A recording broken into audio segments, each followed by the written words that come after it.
Welcome, everybody, to a, for me, unique conversation with Judith Weston that I was dreaming since a long time. Let me give you just a short introduction about Judith and me and why we're doing this. Judith is, for me, one of the most important teachers I ever met. She's not only teaching acting, directing actors, but she's an actress and a great book author of the books Directing Actors and the Director's Intuition.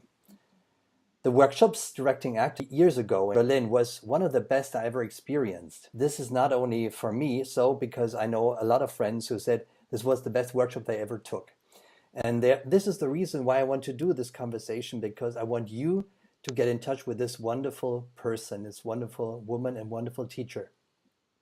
Yeah, for me, acting is at the heart of everything in our life. It is very important. Therefore, I want to explore a bit more about the secrets of acting and the great move when you go inside of acting. And by the way, my name is Uwe Walter. I'm Judith's co-publisher for the German edition. We're friends for more than 20 years. I'm coaching storytelling and entrepreneurs. So, Judith, this was a short introduction, and I'm so glad to talk to you. Thank you so much for the time, and I appreciate it very much. So, how are you? I'm great. I'm great. It's so good to be in touch with you again, Uwe. You know, I remember the times when I came to Berlin and you were my host, and it was just a wonderful, wonderful experiences. I always remember you driving me around Berlin, hiring a taxi and driving us around so that I could see what a unique and amazing city it was. It was very... And it was so beautiful because, it was the first time for me and all the participants, I guess, to really get in touch with yourself, because as you created these wonderful exercises in acting, we had to go inside of ourselves. We had fared, we didn't know how to do this. And then the people came from all over Europe. We had to jump into the situation, into the scene, and we had to do the learning before. And Uwe, you never stop the scene. I do it. So if you're scared, jump in. So how did you become such a great teacher? Is there a situation? Is there a situation where you started thinking about, wow, I'm an actress. Why should I do this? Or how did it go along? Oh gosh, well, I think for myself, the pole star, the touchstone of my teaching was that I always believed that acting was a good thing for anyone to do, whether or not they wanted to be an actor, and that it was a good way to approach the world, to learn about the world, to understand the behavior of other people, and to understand the behavior of characters, certainly, but even if you didn't become an actor, to understand the behavior of other people. And that was how I started taking acting classes myself, was, without any goal of becoming, a professional actress, without any goal of making money at it. It was a long time ago. It was the early 70s. And in those days, people were of my generation, the baby boom in the United States. We were kind of lost. We were kind of wandering around, and we were all looking for teachers. And then I found a teacher. Somebody said, "Oh, there's this wonderful teacher. You should go to her." And she happened to be teaching an acting class. I mean, if she'd been teaching a ceramics class, I might have gone to her. It was her name is Jean Shelton. I might have gone to her no matter what she was teaching, and she happened to be teaching acting. And of course, I had done acting when I was a kid, in simple circumstances in school plays and things. But she,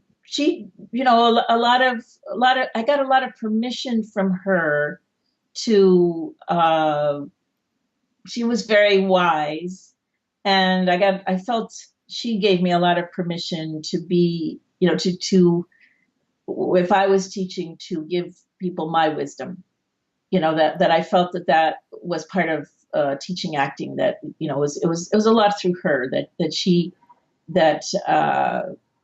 I felt like I had permission to to talk about characters in a way that let people know what I really believed about the world and what I really understood about relationships and about people's behavior. And I felt like I had a lot to offer with that. I mean, I was an actress for a while. And when I started teaching, I wanted to be like her.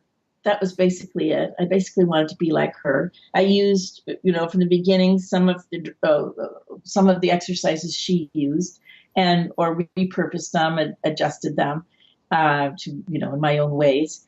And of course, I invented some new ones. But I started out with certain exercises that she had used that had impressed me or affected me, and certain principles. So it came a lot from that, but I also I felt from the beginning that I was more myself when I was teaching than when I wasn't, and I had felt that as an actress as well. I felt that I was more myself on stage than in social relationships, that I was more real, that I was more alive, that I was more me when I was on stage than in social relationships. And I felt that even more as a teacher, that I was more myself. And, it's hard for me I'm never sure, how much anybody else would want to hear about this, because it's extremely, extremely personal. That, my own social quietness, my own social shyness had a lot to do with a lonely and dysfunctional childhood. And I think all my life I was fighting my way out of the isolation of that. And, acting was like the first great way to fight my way out of the isolation of that place where I felt in my life where I wasn't heard, where I wasn't understood. And I could bring that as an actor. So going back to when I was an actor, I could bring that to characters. I could bring, something that I saw about the character that nobody else, that would be different from what anybody else saw. And no one would know. No one would know what my secret connection to that character was. No one would know. And that was wonderful. So it made me feel like I was being myself on stage, but it also took me out of myself, because, there were other people there. There were other people on stage with me, and there were other people in the audience, and caring about them. I never worried about what they thought about about my performance, but I did always think of performing as a service. I always thought that, and this is something that I think, I don't know. I don't know if other people would be interested in hearing about this, but I tell actors this, to not think of acting as a way to get approval, but, to think of it as a service, as something you give to the audience. And I always felt that. I always felt that just instantly.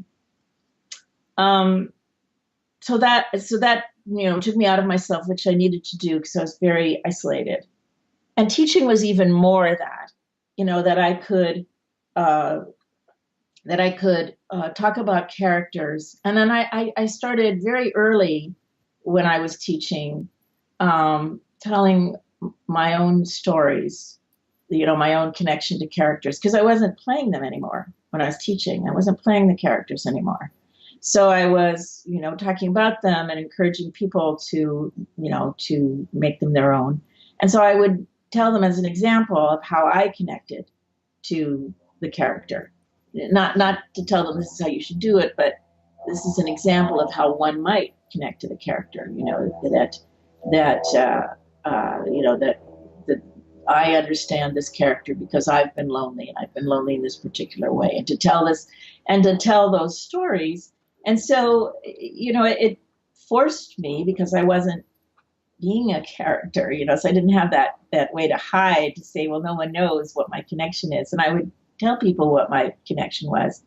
And it was an amazing experience that people responded to that, and so that it was a way to feel real in the world. that my experiences, good or bad, and a lot of them were bad, were not for nothing. That they uh, that they were that there could be a forum in which people could hear them. And yeah, so that's a big part of it for me. I started very early working with the directors, teaching the acting for directors, the course that you took, and I just loved that. I loved this whole situation of bringing the directors and more into the world, the right brain world. You know, because directors are more left brain, rational, and analytical, and more into the actor's world is more the right brain world, you know, impulsive and imagistic. And then I loved bringing people whose lives were more in the left brain to introduce them to the right brain and bring them over there and let them live there and let them feel safe there. And directors were perfect because I'd also worked at one time with lawyers. I tried working with lawyers who were very much in the left brain, and they were so in the left brain that they really didn't want to go into the right brain at all, and so it wasn't that much fun. But directors, you know, their right brain is more accessible to them than a lot of other left brain type people, you know, than accountants or lawyers or producers for that matter. You know, producers are very left brain, and it's much harder for them often to make that leap into the right brain. But directors, they're fairly close. That, you know, the right brain experience is, it's, you know, they long for it. They long for it. So it was very, very satisfying to have, you know, to have those experiences of you know, making it safe enough for them to take chances and being that, and to design and my goal with all my exercises was always, you know, to bring them into these very big high risk waters, but very safely, you know, to do it little by little so that they would always feel safe and then feel surprised when they got somewhere else. So that's how I got into teaching the acting for directors, which I don't teach anymore. You know, I don't know if you know this. I stopped teaching it about 2 years ago. Yeah, I gave up my studio and I stopped traveling with that workshop. And I mean, I had done it for 27 years, and I really wanted to stop. It was a really wonderful. I loved that workshop, and I loved developing it. And every time I taught it, I thought up new ways to approach things. You know, I would, you know, something to enrich it and something to add to it, or to, you know, if there had been a problem in a workshop, you know, how do I make that not happen, or deal with it if it does, and you know, so I was always, gave me a lot of you know, fertile, you know, way to think about things and to grow all the time. But that's what I think that's been the other thing, is that I always thought about what I was doing as learning. That's how I always thought of it, and in fact I could say in some ways that after 27 years I felt like I had learned, as you know, I was really, really good at teaching the acting for directors class. Nothing could surprise me or take me off my game anymore. And I think in some ways at that point I wanted to go on to something else.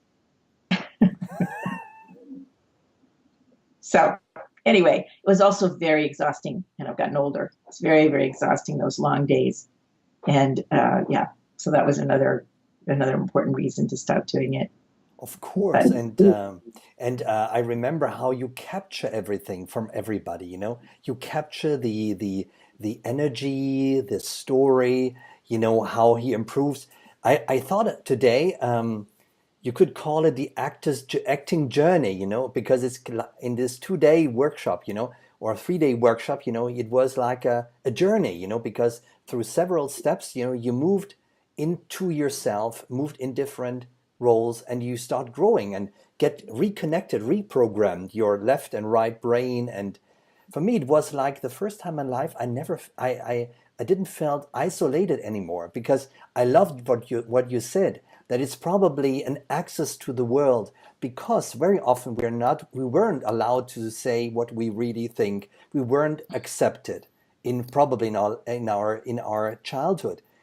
Even somebody doesn't, it was probably not a bad will, but the feel like to be accepted and say what you think, and going inside of this, I think this so. Yeah, well, I think nobody got enough of that. I think nobody got enough of that, so everybody can access that.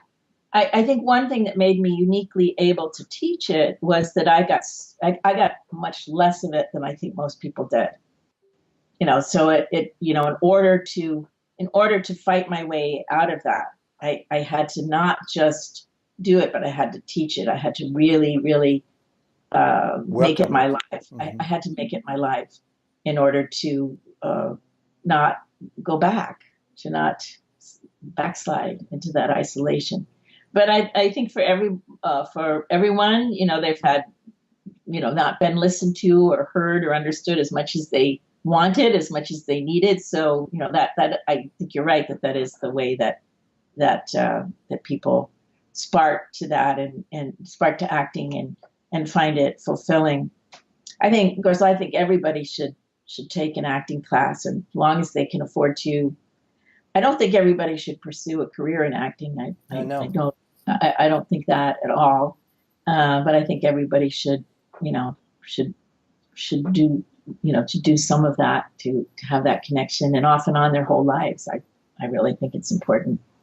And directing is also important. Now with everybody having cameras in their iPhones, everybody should make little movies. But I also don't think that everybody should pursue a career in directing. But I do think that everybody should make little movies. Why not? It's a way to organize your understanding of the world, and it's a great thing to do. It's wonderful what you're saying. From my point of view, it's all about self-expression and becoming yourself. Because when I was in your acting class, in your directing actors class, for me, one of the most interesting things, and I don't know exactly how to describe it, was getting rid of my self-control.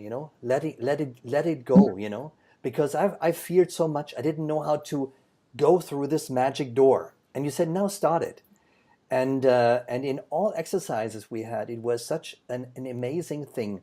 And you know how all these all the people in your classes reacted, how deeply they reacted to this. It's really a kind of a self-birth. I don't know. It's really strange that we're talking very psychologically about that, but true. In fact, really, it's a deep thing. Yeah. Well, I think yes, it's self-expression, but I think it also, it has to be service to the audience. I do believe that. I do feel, and certainly if you're going to make a career of it, you have to care about the audience. You have to love the audience or hate them, whatever. But, to have a very vibrant relationship, a wish to serve them. Whether it's to serve them, to help them, to love them, or whether it's to, serve them right, get revenge on them, teach them a lesson, whatever it is, there has to be there has to be a desire to give to the audience. So it's not just self-expression. Of course. No, I agree. Beautiful. It's both. Yes. Yeah. Give to the audience to always keep your mind on that. What am I giving them? Yeah, service is a very important thing. Even, in the hero's journey, you have to you can only concentrate on yourself as an ego, you have to do, give a service or be for somebody else, and take roles or help in creating metaphors that help people really to relate to and to grow and to get into catharsis as well. Well, I think that's for some filmmakers feel that way. Others don't. I don't think you have to be a nice person to be a filmmaker. I think that you can be I really don't think you have to be a nice person to be a filmmaker, but you have to have something that you want to say. even if what you want to say is that the world is crap and life is bleak, that you have to have something that you, and everybody should give up. You have to have something that you want to say that you really believe that, that's important to you. But I don't think it has to be always nice. I really don't. But but I think for some people it does. If that's the kind of person you are, then it has to have that.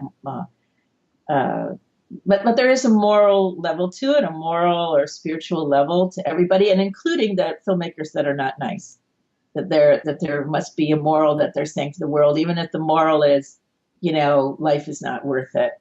Everybody should kill themselves. I think that's an okay moral to have if it's yours, right? I don't try to distinguish between nice people and not nice people when it comes to filmmaking. I'd always taught about verbs, about intention. Another word for verbs is the intention, and again I got that from my teacher, and I developed these exercises to get people to to see that the verb has to do with not how you're saying the line, but how you're affecting the other person.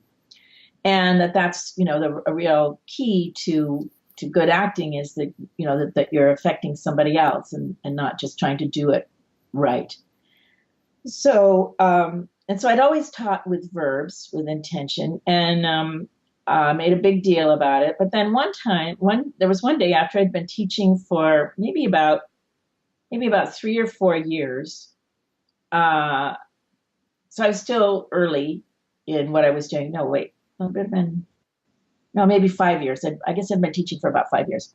And there was, I had an appointment at my studio. I had a studio, and I had an appointment at the studio, and then I got cut up, and I have a very serious problem with being on time. I really, in order to be on time, I really have to work at it. It's my default position is to be kind of late for everything.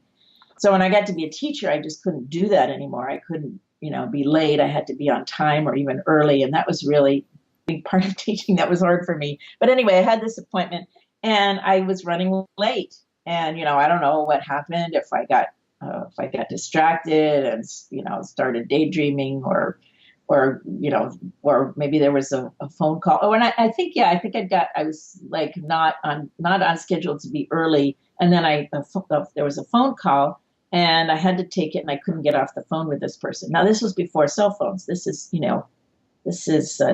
25 years ago. And so I was at home. I picked up the phone at home. And so I had to stay there and I had to drive to the studio. I knew how long it took. And I knew I was going to be late. And nobody had cell phones. So I just jumped in the car and I was driving over there. And then, there was a red light and this thing was wrong. And I was getting really irritated with myself. And I started rehearsing my apology to this guy who I knew would be waiting there at the studio for me. And I was going over in my mind, I was saying, I'm so sorry, the phone rang and I had to take it and then I couldn't get off and then there was a bad traffic and blah, blah, blah, blah, blah. And I was rehearsing it in my mind, maybe out loud. I do talk to myself sometimes. And I started hearing what I was doing. I thought, my idea is to apologize to him, but actually I'm complaining.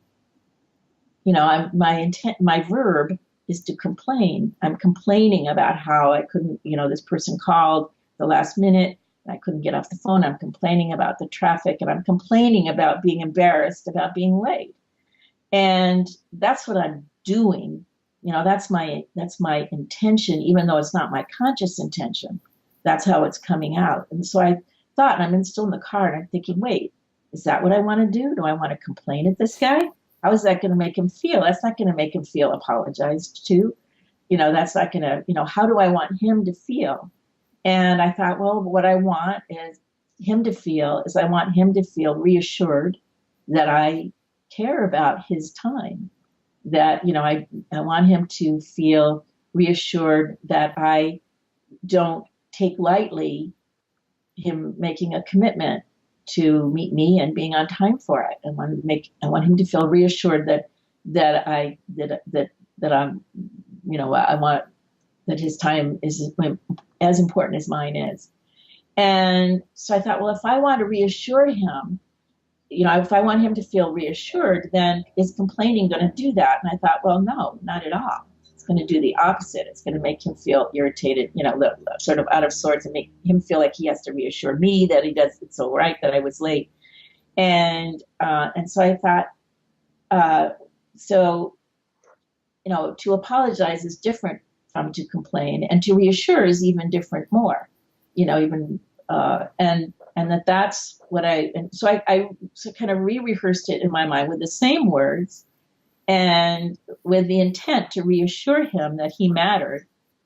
And then I thought, yeah, that's what you should do. And so I don't know, that was a big revel. I've been teaching this for 5 years, but it was a big shift when I thought, yes, this works. It works in real life. This is true in real life. That this concept of intention, it's an odd word to use because we think of intention as one's conscious intention. But at first, my conscious intention was to apologize, but my unconscious intention had crept in, which was to complain. And that, you can choose your intention, you can choose it, and you can execute it, and you can keep your focus on the other person to see if they are being reassured. And that, it gave me just this huge new level of confidence about teaching verbs, about teaching intention. I thought, and objectives. I thought, yes, this is important. This is an important tool. Have you seen La La Land, or have you seen Moonlight, or what do you think about the movies at the time? Which one do you like, or what do you see in them? Oh, I don't know if I want to put this on tape. It would go on the internet, because I have such strong opinions about those two movies. Of course I saw them both, and it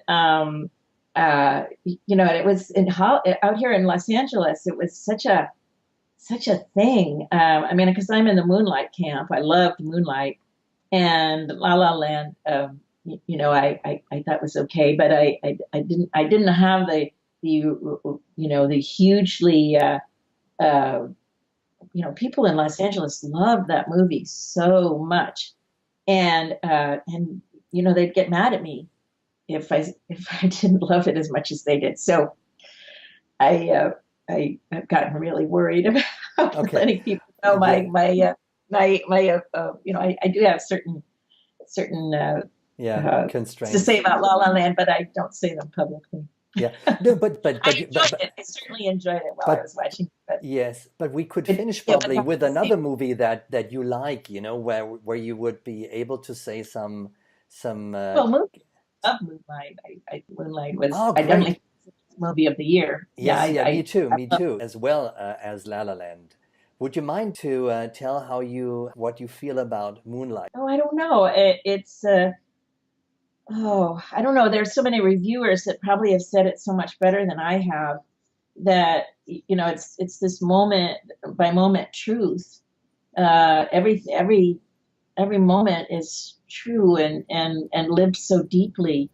I don't know. I think that's all. That there's a human truth in every moment, and it was as far as other things that helped me teach that I learned from life was or things that I taught people. The concept of permission to fail is a big thing that I want to get across to people, and I learned that its importance from my own self as a teacher. That after a while, after a few years, when I'd had taught a few, pretty much all the classes I taught, I felt good about afterwards.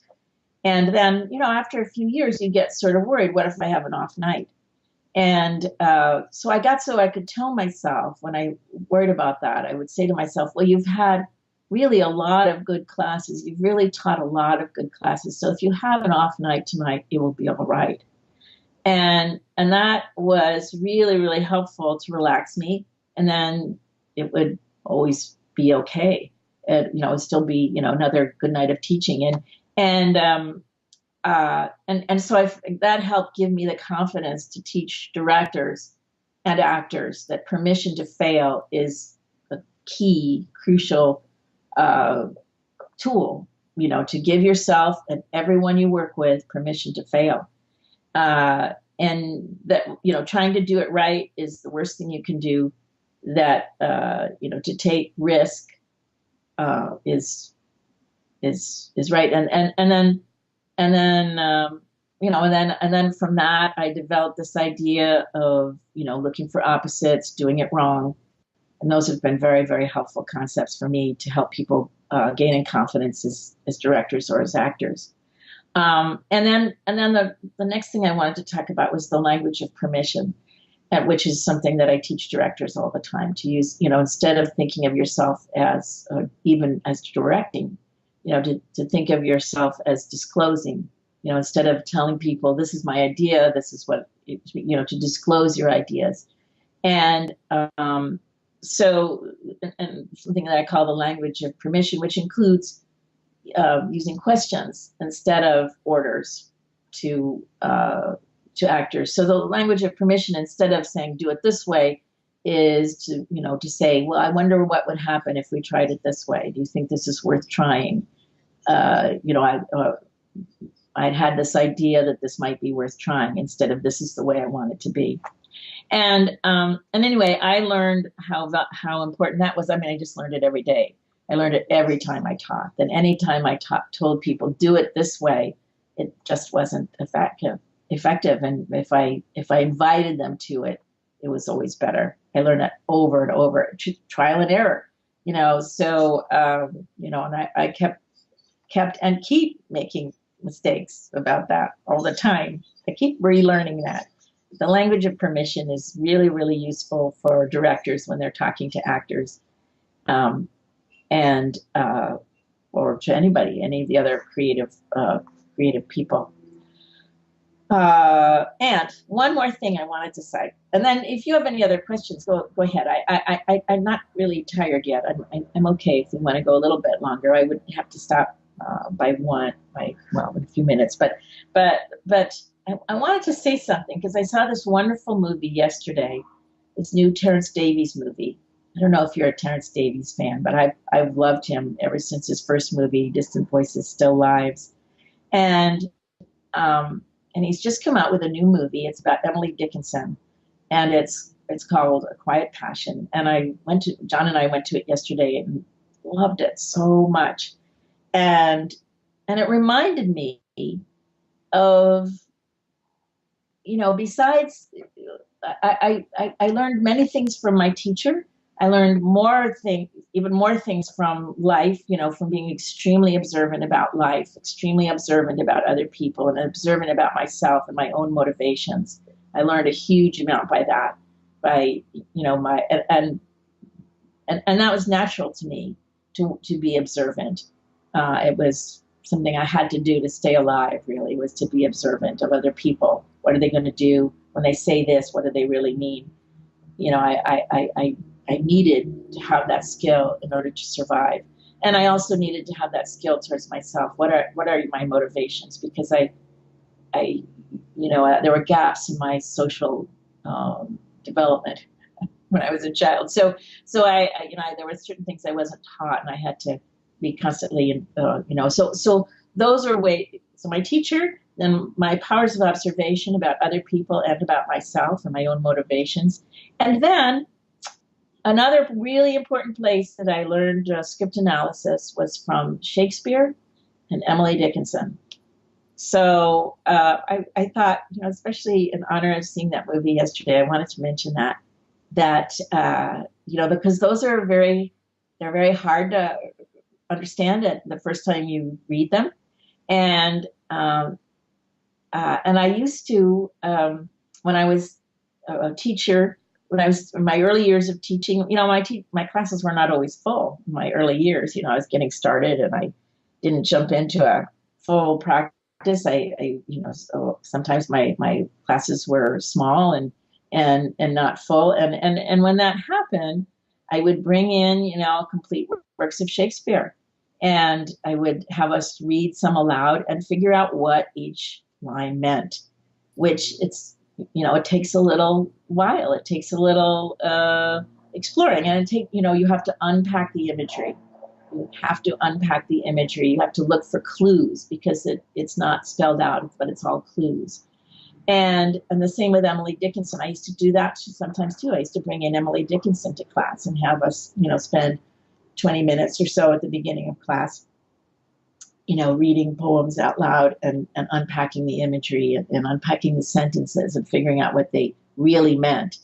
And that, I think, was huge, because I really devoted myself to that. I loved those two artists so much, and I felt like they were saying true things about life and about the world. And so figuring out how to make it accessible, how to make it feel like normal talk when many people feel it's inaccessible, that's how I really, really got better with my script analysis tools, by working on that really difficult material and finding a way that it felt conversational and normal and, like a real person talking. So I think that's all I have to say, Wonderful. unless you have a question. No, that's wonderful hearing your passion for those writers and writings. It's wonderful to hear that. And it will bring me back to both authors as well, because that's true. If you go into those details and you ask what it means, it really helps you to connect different things together. It makes you better. That's true. Yeah, that's truth. Fiction is about truth, and the great writers write about truth, isn't it? It's like Yes. you mentioned Moonlight. It's also about truth. It's so truthful how it's realized, the directing and the writing and everything. It's so unbelievable. It touched me very much. Yeah, me too, and much more than La La Land. Even I understand La La Land, but Moonlight was very. In every second you have to breathe deeply. Because it's so truthful. Yeah, and that exists. All the time. Yeah. Yeah. Yeah. Secret behavior. Yeah. Anyway. So is there anything else that you wanted to Do we have a quote that you have very often in mind that you tell to people or so? For example, I have, for example, a word that I like is from Joseph Campbell, where you stumble lies the treasure. Is there a word or a quote that you would like to give us for the end? So we have a. oh, I know what I want to do. I want to go back to the question you asked me before that I said I didn't want to answer, was, about, how do I get people into their right brain? And, I didn't want to talk about the exercises I did and acting for directors because I'm not doing them anymore. But in the private consultation, I have particular ways. I make them use more emotional words. In the beginning, I ask, what do you love about this script? And they start saying, well, I like that it's this and I like that it's that. And I said, no, I don't care about what you like. I want to know what you love. So I make them, so it's to make them go to the to that more emotional language, and then to always say, where are you in this script? Where are you in this script? What is the hook? Why does it matter that you tell this story? So I found that I can do that with people, and I can do it faster than I used to be able to do it in the acting for directors, because it's one-on-one. The one exercise that from acting for directors that I still use, that I do with people in the private consultation, is to the repeat exercise back and forth. In fact, you and I can do a little bit of that. So you say my name and I'll say your name, and we'll just respond to each other. Okay, Judith. Uwe. Judith. Uwe. Judith Weston. Uwe. Judith. Okay. Yeah. Okay. All right. Yeah. So that I find if they haven't taken the acting for directors, that was the main important thing that I could really teach. Is listening, is responding. Instead of thinking of each actor as the, that each that the movie is a set of performances, that it's a set of relationships. So, and that's what I was really trying to get at in the acting for directors, is to to do those 2-person exercises. I found I can do it faster now. Just with I just do the exercise with them. But anyway, but now to go back to your last question. This is something that I just was reminded of this morning is, let me see, I wrote it down. So let me find it, make sure I get it exactly right. Is to get it true instead of getting it right. That's, I don't know, if you want a quick watchword, get it true instead of getting it right. Radiant person, Uwe. You're really special and radiant. I love you. Yeah, I love you too. Yeah, thank you very much for this beautiful time with you and all the time you spent with me and all the worries. I'm glad and thankful for everything. Okay, great. Thank you. Thank you. Take care. Take care.